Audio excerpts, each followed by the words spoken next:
Hello friends, नमस्कार friends. आज हम हल करने वाले हैं प्रश्नावली 7.2 को। इससे पहले फ्रेंड्स हमने प्रश्नावली 7.1 तक के इन सभी प्रश्नों को हल करवा दिए हैं। तो फ्रेंड्स वीडियो नहीं देखे हैं तो एक बार जाके जरूर से देख लें। हमने फ्रेंड्स इसका प्लेलिस्ट बना दिया है, उसमें सभी वीडियोज आपको चैप्टर वाइज मिल जाएगी। तो चलिए फ्रेंड्स प्रश्नावली 7.2 का पहला नंबर प्रश्न से सॉल्व करेंगे। बोला गया है कि सेल के दौरान एक दुकानदार सभी वस्तुओं के अंकित मूल्य पर 10% बट्टा देती है। तो 1450 अंकित मूल्य पर एक जींस और दो कमीजें जिसकी कि प्रत्येक का कीमत 850 रुपया है, तो खरीदने के लिए किसी ग्राहक को कितना भुगतान करना पड़ेगा। तो फ्रेंड्स इसमें ना ये कहने का मतलब है कि क्रय मूल्य विक्रय मूल्य पर अब प्लस आ चुका है। तो अगर आप फ्रेंड्स यहाँ पर ना पहले से पढ़ेंगे तो अच्छी बात है। वैसे फ्रेंड्स हमने क्लास 6 और 7 में ये सभी बातें आपको मतलब कि जितना पढ़ना था वहाँ पर बताए थे। लेकिन फ्रेंड्स यहाँ पर अगर वो वीडियो नहीं देखे होंगे, नहीं ध्यान में होगा, तो कोई दिक्कत नहीं है। पहले थोड़ा सा हम जस्ट यहाँ पर कॉन्सेप्ट को रिवाइज कर लेते हैं, है ना। देखेंगे ये फ्रेंड्स एक होता है हमारा क्रय मूल्य, ठीक है। जस्ट इसी प्रकार से फ्रेंड्स यहाँ पर होता है विक्रय मूल्य, ठीक है। और फ्रेंड्स इसी प्रकार से यहाँ पर होता है बट्टा। जो जो फ्रेंड्स मेन मेन चीज़ है ना वो जस्ट हम यहाँ पर आपको बता रहे हैं। एक होता है यहाँ पर अंकित मूल्य, ठीक है। जस्ट इसी प्रकार से फ्रेंड्स यहाँ पर होता है बिक्री मूल्य भी, ठीक है। चलिए उसको भी लिख देते हैं। लेकिन फ्रेंड्स हम जब यहाँ पर आपको पढ़ाएंगे, मतलब कहने का मतलब जो चैप्टर शुरू करेंगे, तो हम जस्ट इस प्रकार से क्रय मूल्य नहीं लिखेंगे, हम शॉर्ट में लिखेंगे, आप समझ जाएगा। लेकिन ज़्यादातर कोशिश करेंगे यहाँ पर इंग्लिश का प्रयोग करने के लिए, क्योंकि क्रय मूल्य को बोला जाता है सीपी, कॉस्ट प्राइस। विक्रय मूल्य को बोला जाता है फ्रेंड्स एसपी, यानी कि सेलिंग प्राइस। बट्टा को बोला जाता है डिस्काउंट, यानी कि डी। अंकित मूल्य को बोला जाता है मार्केट प्राइस, यानी कि एमपी। बिक्री मूल्य को फ्रेंड्स यहाँ पर बोला जाता है सेलिंग प्राइस, है ना। यहाँ पर एसपी भी बोल सकते हैं, कोई दिक्कत नहीं है। चलिए अब फ्रेंड्स यहाँ पर क्या करेंगे, क्रय मूल्य यानी कि जिस मूल्य में ना किसी वस्तु को हम खरीदते हैं, यहाँ पर जस्ट लिख देते हैं खरीदना। जिस मूल्य पर किसी वस्तु को खरीदते हैं उसको क्रय मूल्य कहते हैं, और जिस मूल्य पर किसी वस्तु को बेचते हैं यानी कि बेचना, उसको हम विक्रय मूल्य कहते हैं। बट्टा फ्रेंड्स क्या होता है, जब भी आप दुकानदार से कुछ लाने के लिए जाते हैं दुकान में, जैसे कि मान लीजिए कि पेन ही ले लिए हैं, 5 रुपये का पेन आपको 2 रुपया में दे दिया है, तो यानी कि 3 रुपये का छूट दिया, तो जो छूट देता है ना उसी को बट्टा बोला जाता है। अंकित मूल्य क्या होता है फ्रेंड्स, अगर विक्रय मूल्य जितना रुपया में फ्रेंड्स बेचा है, जो जस्ट फ्रेंड्स यहाँ पर बट्टा दोनों का अगर जोड़ देंगे ना, तो वो फ्रेंड्स हमारा हो जाएगा अंकित मूल्य, ठीक है। अच्छा बिक्री मूल्य यहाँ पर क्या होता है, तो बिक्री मूल्य में क्या होता है ना कि बिक्री मूल्य तो आपसे लिया ही जाएगा जितना बेचेगा, साथ में फ्रेंड्स जो टैक्स लगता है ना, जो कर, वो भी इसी में जुटता है। तो अगर यहाँ तक अगर आप समझ गए फ्रेंड्स, तो बाकी जो भी प्रश्न में यहाँ पर रहेंगे ना उसको हम आपको समझाते हुए चलेंगे। ये फ्रेंड्स पूरा मतलब चैप्टर करने से पहले थोड़ा सा ओवरव्यू है। चलिए अब फ्रेंड्स यहाँ पर हम देख लेते हैं पहले नंबर प्रश्न को कि पहला नंबर में हमसे क्या बोला गया है। बस फ्रेंड्स यहाँ पर आपको ध्यान से पढ़ने की आवश्यकता है, बाकी सभी प्रश्न तो आप बहुत ही बेहतरीन तरीके से समझिएगा। पहला नंबर में देखेंगे, बोला गया है ना कि सेल के दौरान एक दुकानदार सभी वस्तुओं को अंकित मूल्य पर 10% का बट्टा देती है। चलिए यहाँ तक तो सही है। 1450 रुपया का अंकित मूल्य वाला एक जीन्स। अच्छा तो एक जीन्स का कीमत हमें पता चल गया है ना, 1450 रुपया। तो यहाँ पर लिख देंगे एक जीन्स का। अच्छा फ्रेंड्स यहाँ पर अंकित मूल्य है, तो इतना बड़ा अंकित मूल्य हम नहीं लिखेंगे, ठीक है। डायरेक्ट लिखेंगे यहाँ पर एमपी, यानी कि मार्केट प्राइस अंकित मूल्य। एमपी कितना है, तो आप कहेंगे 1450 रुपया, आप कहेंगे ठीक है। जस्ट यहाँ पर और भी आगे कुछ दिए गए हैं, पढ़ लेते हैं। बोला गया है दो कमीजें जिनमें से प्रत्येक का मूल्य है 850। पता चल गया है कि दो कमीज का मूल्य है 850 रुपया प्रत्येक का। तो लिखेंगे दो कमीज का मूल्य, प्रत्येक का अगर 850 है तो दो कमीज का मूल्य फिर 750 गुना 2 हो जाएगा ना, क्योंकि प्रत्येक का मूल्य देखेंगे, प्रत्येक का मूल्य है 850, यानी कि एक का 850 है, लेकिन हमसे दो कमीज बोला गया है तो 850 गुने 2 जस्ट कर देंगे, 50 दूनी 100, 8 दूनी 16 के 17, यानी कि दो कमीज का मूल्य कितना है, तो आप कहिएगा कि 1700 रुपये। यहाँ तक कोई दिक्कत नहीं है। अब जस्ट आगे पढ़ेंगे। तो खरीदने के लिए किसी ग्राहक को कितना भुगतान करना पड़ेगा, जो यहाँ पर मतलब फ्रेंड्स बताया गया है। तो सबसे पहले देखेंगे यहाँ पर फ्रेंड्स, मान लेते हैं कि ये ग्राहक कोई नहीं बल्कि आप ही हैं। आपने यहाँ पर एक जीन्स किना है और दो कमीज लिया है। तो जीन्स का दाम है 1450 रुपया और कमीज का दाम है 1700 रुपया। तो कुल अंकित मूल्य यानी कि कुल का कुल फ्रेंड्स आपका कितना प्राइस का सामान हो गया है, तो यहाँ पर लिखेंगे कुल अंकित मूल्य।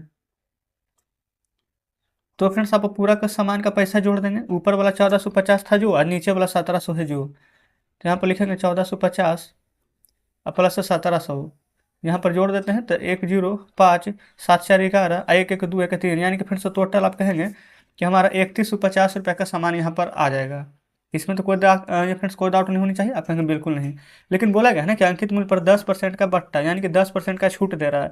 तो फ्रेंड्स अगर आपको बताएंगे 10% का हमें 100% सभी चीज़ होता है, 10% का छूट देगा तो यानी कि 90% में, तो जस्ट ना 3150 का 90% निकाल देंगे ना फ्रेंड्स, तो डायरेक्ट हमारा आंसर आ जाएगा। तो आप चाहें तो ऐसे कर सकते हैं, लेकिन फ्रेंड्स आप यहाँ पर मतलब कि चैप्टर का शुरुआत कर रहे हैं, तो अगर उतना समझने में परेशानी होती है तो डायरेक्ट यहाँ पर आप फॉर्मूला का प्रयोग कर सकते हैं। जैसे कि यहाँ पर पहले लिख देते हैं अंकित मूल्य, बोला गया था अंकित मूल्य पर 10% का छूट दे रहा था, 10% छूट। ठीक है, तो यहाँ पर लिखेंगे 3150 गुना 10/100, तो जीरो से जीरो कटेगा तो छूट कितना निकल जाएगा, तो 315 रुपये का फिर से छूट निकल जाएगा। कितना में, तो 3150 रुपया में ना, तो 3150 में से 315 रुपया आप यहाँ पर माइनस करेंगे, तो 10 में से 5 जाएगा तो 5, 4 में से 1 जाएगा तो 3, 11 में से 3 जाएगा तो 8 2। तो फ्रेंड्स वस्तु का कीमत कितना हो जाएगा अब, तो 2835 रुपया। तो फ्रेंड्स जस्ट इस प्रकार से यहाँ पर हमने पहला नंबर प्रश्न को सॉल्व किए हैं। ये फ्रेंड्स देख लेंगे, उम्मीद करते हैं कि यहाँ पर बढ़िया से समझ में आया होगा। आप चाहें फ्रेंड्स तो बिल्कुल यहाँ पर स्क्रीनशॉट ले लें, बाद में यहाँ पर अच्छे से देख सकते हैं। नहीं तो फ्रेंड्स अगर आप कोशिश कीजिए कि हम साथ ही साथ यहाँ पर चलें, है ना, क्योंकि बाद में सोचते हैं कि देखेंगे, लेकिन फ्रेंड्स वो मोबाइल में हमारा पढ़ा ही रह जाता है, नहीं देखते हैं। तो जस्ट फ्रेंड्स इस प्रकार से पहला नंबर सोल्व कर लिए हैं। अब देखते हैं दूसरे नंबर को। दूसरा नंबर में बोला गया है कि एक टेलीविजन का मूल्य है 13,000 रुपये, इस पर 12% की दर से बिक्री कर वसूल करता है। यदि विनोद इस टेलीविजन को खरीदता है तो उसके द्वारा भुगतान की जाने वाली राशि क्या होगी। कुछ भी नहीं करना फ्रेंड्स, यहाँ पर समझते हैं दूसरे नंबर को। सबसे पहले तो आपको प्रश्न को यहाँ पर बढ़िया से पढ़ना सीखिए, जैसे जैसे बोला है ना वही करना है। टीवी का फ्रेंड्स यहाँ पर मूल्य कितना है, तो आप कहेंगे कि टीवी का मूल्य था 13,000 रुपये। ठीक है, बिक्री कर कितना था, तो फ्रेंड्स बिक्री कर बोला गया था 12%, है ना। तो जस्ट यहाँ पर लिख लेते हैं टीवी का मूल्य 13,000 रुपया, बिक्री कर फिर से यहाँ पर था 12%, तो लिख लेते हैं 12% रुपया। ठीक है, अच्छा बिक्री कर किस पर लगेगा, जो टीवी किने हैं उसी पर ना कुछ टैक्स लगता है। तो जस्ट यहाँ पर निकाल देते हैं 13,000 रुपया का 12%, परसेंट नहीं लिखेंगे हम, ठीक है, डायरेक्ट यहाँ पर परसेंट को हटा करके 100 लिख देते हैं। तो 2 शून्य से 2 शून्य कट जाएगा। अब 12 को 13 में गुना कीजिए तो 13 दूनी 26 के 6 हाथ में 2, 13 एकम 13, 14 15, यानी कि फ्रेंड्स यहाँ पर 156 आ जाएगा। एक जीरो है ना, तो एक जीरो दे देंगे, तो यानी कि 1560 रुपये क्या लगा है टैक्स। तो यहाँ से आप एक चीज़ क्या समझें कि अगर हमसे परसेंट में बोलता तो 12% टैक्स लगा, लेकिन जस्ट वही रुपया में कन्वर्ट किया तो पता चल गया कि 1560 रुपया टैक्स लगा। अब कहेंगे हाँ यहाँ तक तो बिल्कुल सही है। तो फ्रेंड्स यहाँ पर टीवी का दाम था कितना, 13,000 रुपया ना, 13,000 रुपया में यहाँ पर 1560 रुपये का टैक्स लगा है। तो अब फ्रेंड्स टीवी का दाम कितना हो गया है, तो यहाँ पर लिखेंगे, ये फ्रेंड्स प्रश्न क्या बोला गया था, तो टेलीविजन का मूल्य कितना उसके द्वारा भुगतान किया गया राशि। तो यहाँ पर लिख देंगे भुगतान किया गया राशि, है ना, भुगतान किया गया राशि। जस्ट फ्रेंड्स यहाँ पर भुगतान कितना किया गया है, तो आप देखेंगे तो ये फ्रेंड्स ऊपर में 13,000 रुपये ये, और जस्ट 1560 रुपये जो टैक्स लगा था, जो दोनों का यहाँ पर ऐड कर देंगे तो भुगतान किया हुआ राशि आ जाएगा 0,6,5,3,1,4,1, तो यानी कि फ्रेंड्स 14,560 रुपया यहाँ पर भुगतान किया हुआ राशि है। तो इस प्रकार से फ्रेंड्स यहाँ पर हमने दूसरा नंबर प्रश्न को भी सॉल्व कर लिया है। उम्मीद करते हैं कि कोई दिक्कत नहीं हुई होगी। आगे बढ़ते हैं तीसरे नंबर पर। देखेंगे तीसरा नंबर में बोला गया है ना, अरुण एक जोड़ी स्केट्स यानी कि पहिएदार जूते किसी सेल से खरीद कर लाया है, जिस पर दिए गए बट्टे की दर 20% थी। यदि उसके द्वारा भुगतान की गई राशि 1,600 रुपये है तो अंकित मूल्य कितना था। तो सबसे पहले देखेंगे ना 20% फ्रेंड्स बट्टा दिया गया था, तो 20% बट्टा देने का मतलब कि 100 का चीज़ पर 20% का छूट दिया था, तो उसको वस्तु का कितना में लाएंगे, तो 80 रुपया में लाएंगे। तो जस्ट वही चीज़ यहाँ पर लिखेंगे। चलिए यहाँ पर फ्रेंड्स तीसरा नंबर को सॉल्व कर लेते हैं। सबसे पहले ना लिख लेते हैं यहाँ पर पहिएदार जूते थे, तो डायरेक्ट हम जूता लिख लेते हैं, आप समझ जाएंगे। तो जूते का फ्रेंड्स विक्रय मूल्य कितना था, तो आप कहेंगे 1,600 रुपये। ठीक है, बट्टा कितना दिया गया है, तो 20%। जस्ट फ्रेंड्स यही इतना बातें प्रश्न में दिया गया था। तो अच्छा, तो अंकित मूल्य फ्रेंड्स कितना होता है टोटल, तो आप कहेंगे कि अंकित मूल्य होता है 100%, है ना। तो जस्ट अंकित मूल्य फ्रेंड्स अगर हम मान लेते हैं कि माना कि अंकित मूल्य लिख लेते हैं, अंकित मूल्य माना कितना 100 रुपया, कोई दिक्कत नहीं। और 100 रुपया में फ्रेंड्स यहाँ पर ना 20% का छूट दे दिया गया, तो 100 में से 20% अगर घटा देंगे तो अंकित मूल्य कितना आ जाएगा, तो आप कहेंगे 80 रुपया। लेकिन फ्रेंड्स हमसे जूते का मूल्य कितना दिया गया है, ये फ्रेंड्स 80 जो यूनिट आया है या फिर रुपये जो भी आप मान लें, किसके बराबर हो जाएगा, 1,600 का ना। तो जस्ट यहाँ पर लिखेंगे 80 बराबर 1,600, तो एक बराबर कितना हो जाएगा, तब कहेंगे 1,600 बटा 80। लेकिन हमें तो फ्रेंड्स यहाँ पर 100 के बराबर निकालना है, तो 100 बराबर कितना हो जाएगा, तो 1600 बटा 80 गुना कर देंगे 100 से, तो एक जीरो से एक जीरो कट जाएगा फ्रेंड्स। जस्ट देखेंगे 16 एकम 16, 1 2 3, तो ये फ्रेंड्स शायद कुछ तो यहाँ पर गड़बड़ हो रहा है। बिल्कुल फ्रेंड्स यहाँ पर अभी और कटेगा, 8 दूनी के 16 कट जाएगा, अब 2 जीरो यहाँ पर रहेगा। तो यहाँ पर फ्रेंड्स डायरेक्ट 2 में 1 से गुना करेंगे तो 2 और 2 1 3। तो फ्रेंड्स कह सकते हैं कि ये फ्रेंड्स हमारा 2000 रुपया यहाँ पर आंसर आ जाएगा। अब देखेंगे यहाँ पर ध्यान से ना, तो जो पूछा गया था वो यहाँ पर देखेंगे। बोला गया था फ्रेंड्स कि 1600 के है 20% छूट गया, तो जूता का मूल्य था कितना। तो जस्ट ना आपको कुछ भी नहीं करना है, 2000 रुपये जूता का मूल्य था, तो आप यहाँ पर लिख देंगे अतः जूते की कीमत 2000 रुपये थी। अगर फ्रेंड्स यहाँ पर 2000 का जूता था, अगर यहाँ पर हमें 20% का छूट नहीं देता ना, तो जूता हमें 2000 में पड़ता, लेकिन 20% का छूट दे दिया था, इसलिए हमने जूता को 2000 की जगह पर 1600 में लिए थे। तो इस प्रकार से तीसरा नंबर हमारा कंप्लीट हो जाता है। चलिए आगे बढ़ेंगे फ्रेंड्स चौथे नंबर पर। चौथा नंबर में यहाँ पर देखेंगे ना, तो बोला गया है कि मैंने एक हेयर ड्रायर, लेकिन जस्ट थोड़ा सा ऊपर कर देते हैं, चौथा प्रश्न में दोनों देखेंगे। यहाँ पर शेष ना 5 ही प्रश्न है। बोला गया कि मैंने एक हेयर ड्रायर 8% बैट सहित 5400 रुपये में खरीदा है, और बैट को जोड़ने से पहले उसका मूल्य क्या था। जस्ट पर सभी जो प्रश्न हमने किए थे ना, सेम उसी की तरह है।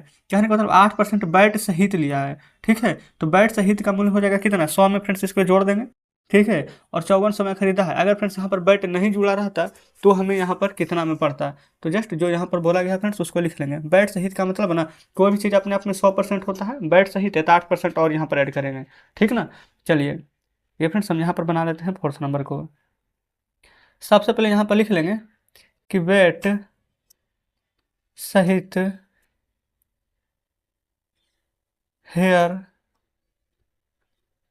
ड्रायर का मूल्य, ये फ्रेंड्स 5400 रुपया था, लिख देते हैं 5400 रुपया। यहाँ तो कोई दिक्कत नहीं ना है। अच्छा बैट जिसमें कितना था, तो बैट लिख देंगे, ये फ्रेंड्स 8% था, तो जस्ट 8% लिख रही है, कोई दिक्कत यहाँ तक नहीं है। अब इसके बाद क्या करेंगे, जो फ्रेंड्स इसका विक्रय मूल्य हम मान लेंगे कि 100 रुपया है, लिख लेते हैं माना हेयर ड्रायर का विक्रय मूल्य 100 रुपया, कोई दिक्कत नहीं है। अब फ्रेंड्स यहाँ पर ना बैट इस पर लग गया है 8% का, तो ये 100 रुपया खुद है ना। अब 8% बैट लग जाएगा, तो यहाँ पर लिखेंगे बैट सहित मूल्य, जस्ट 100 में फ्रेंड्स ये वाला 8 को जोड़ देंगे, तो क्या यहाँ पर 108 आ जाएगा। आप कहेंगे बिल्कुल आ जाएगा। अच्छा फ्रेंड्स 108 किसका मूल्य हो जाएगा, तो 108 कर देंगे हम 5400 के बराबर, तो जस्ट 108 बराबर लिखेंगे 5400, ठीक है। तो यहाँ पर हमें पता कितना का करना है, 100% का ना। तो 108 बराबर अगर 5400 है, तो पहले हम यहाँ पर एक यूनिट का मान निकालेंगे। एक यूनिट का मान हो जाएगा यहाँ पर 5400 बटा 108, लेकिन हमसे फ्रेंड्स यहाँ पर 100 यूनिट का मान पूछा गया है, तो लिखेंगे इसीलिए 100 यूनिट बराबर 5400 बटा 108 गुना यहाँ पर कर देंगे 100। क्या फ्रेंड्स यहाँ तो कोई दिक्कत भी नहीं होनी चाहिए। अब यहाँ पर जो कटता है ना उसको यहाँ पर काट लीजिएगा। सबसे पहले 2 से देखेंगे ना, तो 2 पचे के 10, 2 चौके 8, ये फ्रेंड्स 54 बार में नीचे यहाँ पर कट रहा है, और 2 से इसको काट देंगे 50 बार में, 50 दूनी के 100, कोई दिक्कत नहीं है। अच्छा ये फ्रेंड्स 54 है, तो 54 रहेंगे कितना हो जाएगा 540, एक जीरो और दे देंगे। अब 50 में 100 से गुना कर दीजिएगा तो कितना आ जाएगा, तो 5000 रुपये। तो जस्ट फ्रेंड्स हमारा यहाँ पर प्रश्न का बिल्कुल सही जवाब आ चुका है 5000, ठीक है। आप देख लेंगे एक बार फिर से, क्लियर है। तो यहाँ पर फ्रेंड्स जैसा जैसा प्रश्न बोला गया था हमने वैसा ही किया है। यहाँ पर फ्रेंड्स बोला गया था कि 8% बैट सहित है, यानी कि 108 का मूल्य दिया गया है, तो हमने 100 का मूल्य निकाल लिया है। आगे बढ़ेंगे पाँचवें पर। बोला गया है कि कोई वस्तु 18% GST सम्मिलित होने के बाद 1329 रुपया में, ये फ्रेंड्स 1239 रुपया में खरीदी गई है, तो GST जोड़ने से पहले उसका मूल्य क्या था। अभी फ्रेंड्स जो प्रश्न बताए हैं ना, अगर समझे होंगे आप तो बिल्कुल यहाँ पर परफेक्ट तरीके से बना लीजिएगा, क्योंकि दोनों का दोनों फ्रेंड्स यहाँ पर एक तरह फ्रेंड्स समझिए कि सेम ही है। चलिए यहाँ पर फ्रेंड्स हम हल कर लेते हैं, देखेंगे 18% का फ्रेंड्स यहाँ पर GST जुड़ा था तब ना, तो यहाँ पर लिख लेंगे पहले GST सहित मूल्य, यानी कि फ्रेंड्स अगर GST है उसके सम्मिलित करने के बाद कितना में है 1239 रुपया में ना, तो लिख लेंगे 1239 रुपया, ठीक है, कोई दिक्कत नहीं है। GST लगा है कितना, तो 18%, यहाँ पर लिख लेंगे GST बराबर 18%। यहाँ पर फ्रेंड्स विक्रय मूल्य मान लेंगे कि 100 है, माना कि विक्रय मूल्य बराबर 100 रुपये, कोई दिक्कत यहाँ तक नहीं है। तो अगर फ्रेंड्स विक्रय मूल्य हम 100 रुपये मान लिए हैं, तो यहाँ पर हमें 18% का टैक्स भी तो लगा है, तो यहाँ पर लिख लेते हैं GST सहित कितना हो जाएगा 100% ये 18% टैक्स लगेगा। तो 100 में 18 जोड़ेंगे, क्या डायरेक्ट फ्रेंड्स हम यहाँ पर 118 लिख सकते हैं? आप कहेंगे बिल्कुल। अच्छा 118 यूनिट का मान फ्रेंड्स किसके बराबर हो जाएगा? तो आप कहेंगे 1239 के बराबर। तो लिख लेते हैं, चूँकि यहाँ पर 118 यूनिट बराबर, आप चाहें तो यूनिट भी लिख सकते हैं, 118 यूनिट बराबर हो जाएगा 1239, है ना। तो यहाँ पर से फिर सबसे पहले हम 1 यूनिट का मान निकालेंगे और फिर उसके बाद 100 यूनिट का। तो इसलिए 1 यूनिट का मान क्या हो जाएगा? तो 1239 बटा में 118। लेकिन फ्रेंड्स हमें तो यहाँ पर 100 यूनिट का मान चाहिए, तो 139 बटा 118 गुना यहाँ पर 100 कर लेंगे। क्या यहाँ तो कोई दिक्कत नहीं है। अब फ्रेंड्स जो काटता है ना उससे हम यहाँ पर काट लेंगे। 8 एक 9 एक 10, कहने का मतलब फ्रेंड्स ये यहाँ पर नहीं कटेगा। तो यहाँ पर फ्रेंड्स किससे कटेगा? जो पहले यहाँ पर चेक करेंगे, 118 है तो 118 से भी फ्रेंड्स नहीं कट रहा है। अच्छा ये फ्रेंड्स बिल्कुल दिक्कत हो रहा था यहाँ पर ना, 1 2 3 9 यानी कि 1239 था, हमने यहाँ पर गलती लिख लिए थे, कोई दिक्कत नहीं है। तो चलिए फ्रेंड्स हम वीडियो को स्किप करके पहले भाग दे देते हैं। तो फ्रेंड्स हमने भाग दे दिया है, ये फ्रेंड्स ना 10.5 बार में काटे रहा है, ठीक है। तो अब 10.5 में ना यहाँ पर उसको 100 से गुना करना है। तो कैसे गुना करेंगे? लिखेंगे 10.5 गुना में 100। तो यहाँ पर ना एक अंक के बाद दशमलव है, तो एक अंक के बाद फ्रेंड्स एक जीरो यहाँ पर कट जाएगा।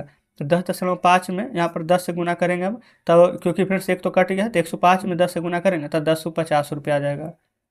तो फ्रेंड्स यहाँ पर हमने इसका ये फ्रेंड्स 5 नंबर का आंसर निकाल दिया है, 1050 रुपया आया है। और उम्मीद करते हैं कि आप यहाँ पर बहुत ही अच्छे तरीके से समझे होंगे, कोई भी फ्रेंड्स यहाँ पर दिक्कत नहीं होगी। ये फ्रेंड्स हम बहुत ही यहाँ पर आराम आराम से यहाँ पर पढ़ाते हुए चल रहे हैं ना। चलिए, तो इस प्रकार से फ्रेंड्स हमने यहाँ पर 5वां नंबर प्रश्न भी सॉल्व कर दिए। अब नीचे से कोई भी प्रश्न नहीं बचा है। तो आप कह सकते हैं फ्रेंड्स यहाँ पर हमने प्रश्नावली 7.2 का सभी प्रश्न आपको बढ़िया से समझा दिए हैं। तो फ्रेंड्स कमेंट बॉक्स में जरूर से बताइएगा कि आज का सेशन आपको कैसा लगा है, क्या सभी प्रश्न बढ़िया से समझे या फिर किसी में कोई डाउट है। तो चलिए फ्रेंड्स ठीक है, मिलते हैं हम आपसे कल नेक्स्ट वीडियो में नेक्स्ट चैप्टर के साथ।